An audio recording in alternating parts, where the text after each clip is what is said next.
What if Washington never led the revolution? What if Steve Jobs never built the iPhone? Would history look the same or completely different? Today, we are diving into one of the oldest debates in philosophy and history. Do individuals really matter? Or is progress inevitable no matter what? I'm Amiel Cohen, and my gift is zooming out to connect the pieces of health, spirituality, politics, and life, making the complex clear.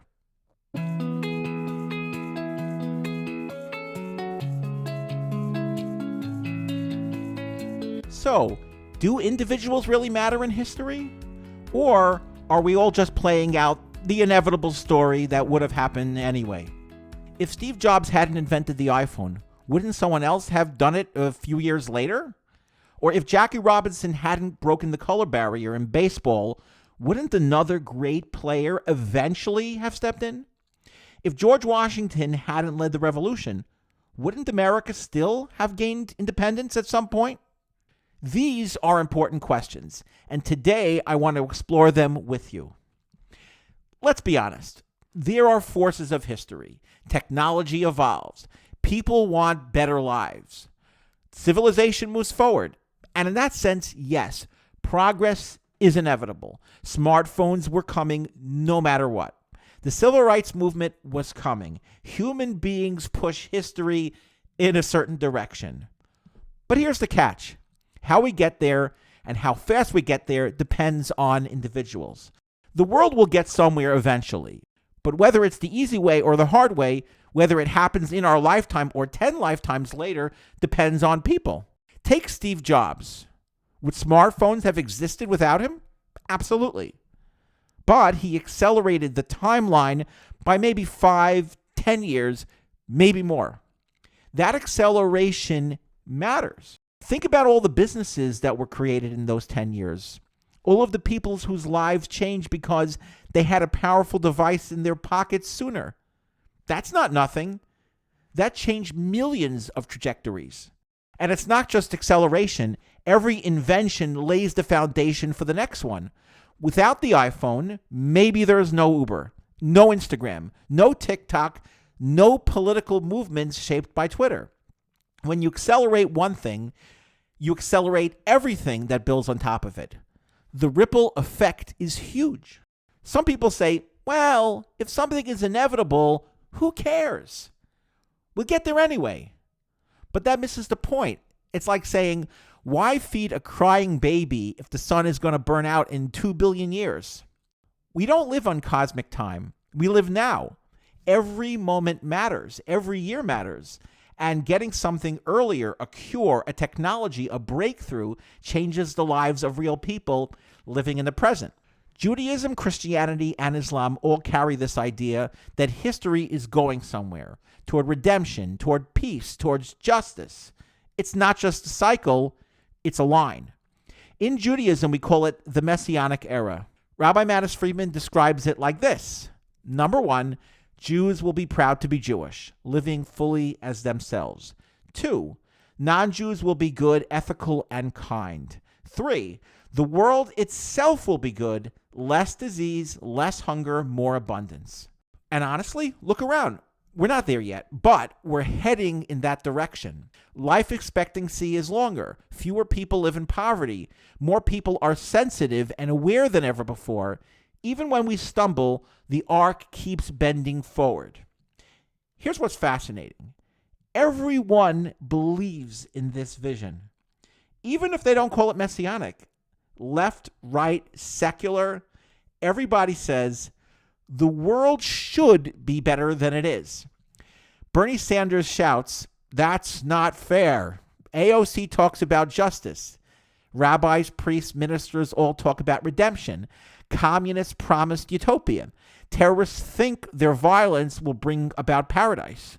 People may disagree on how we get there, and many get it terribly wrong, but the instinct is universal. The world should be better. Martin Luther King Jr. put it best. The arc of history is long, but it bends towards justice. And I agree with him. But the arc doesn't bend in a straight line. It zigs and zags. Sometimes it leaps forward, and sometimes it stumbles back. And here's where the individual matters. They decide whether we bend towards justice the easy way or the hard way. Civil rights were inevitable, but Jackie Robinson made it smoother and faster. By playing at a Hall of Fame level and refusing to fight back against abuse, he made integration possible in a way that stuck. Martin Luther King Jr. did the same thing with nonviolence. If the movement had gone full Malcolm X, maybe progress still would have come, but bloodier, slower, and more divisive. These men bent the arc in the better direction. Now, Steve Jobs may have accelerated history by 10 years, but Washington and Churchill, they may have accelerated history by centuries. Without Churchill, the Nazis might have won. Imagine democracy crushed for generations. Without Washington, maybe independence would have come, but not democracy. Maybe a monarchy in America, maybe chaos. Their personal choices didn't just speed up events, they changed the very shape of world order. Of course, not everyone is Washington or Churchill, but individuals still matter. Pirkei Avos says, it's not up to you to complete the work, but neither are you free to desist from it. You may not change the whole world, but you can change your child's life, your community's life, your neighbor's life. Doctors save lives every day. Bus drivers and mailmen kept the society running during COVID. Every act of goodness ripples outward. The Lubavitcher Rebbe taught, every mitzvah, every good deed brings us closer to the redemption. Any act could tip the scale. That's how much every individual matters. And here's the subtle point. Maybe there will be a Messiah, maybe not. The Bible actually talks far more about the Messianic era than about a single Messiah figure. But the very belief in a Messiah serves a purpose. It motivates. It makes people think, maybe I could be the one. Maybe my actions could make the difference. That mindset drives people to take responsibility.